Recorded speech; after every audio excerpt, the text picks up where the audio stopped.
can we just talk about the fact that there are literally people in this world that inject their children with poison to keep them from getting a fever and a rash? And these same people are scared of the children who have never came in contact with that said virus because they don't trust that their vaccines actually work.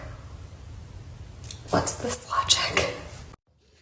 So I see we're dealing with another board-certified pediatrician here who's got a fellowship in virology and immunology.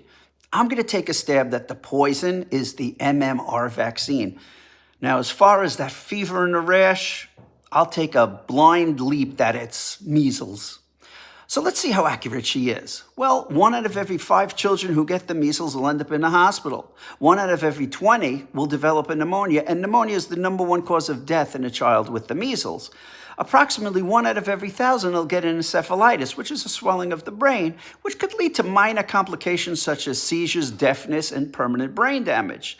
About 1 to 3 out of every 1,000 children will die from these complications.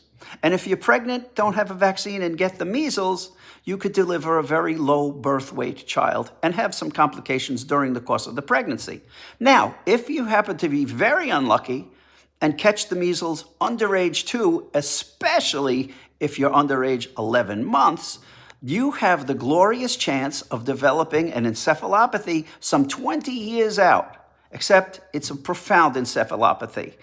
And that encephalopathy often leads to severe brain damage, completely debilitating you, or death. So no, it's really much, much more than a fever and a rash. So now why are the people who are vaccinated so afraid of being around the unvaccinated? Well, it's not because they think that the vaccine won't work. Right now, we have approximately 14 million zero-vaxxers, zero-shot children.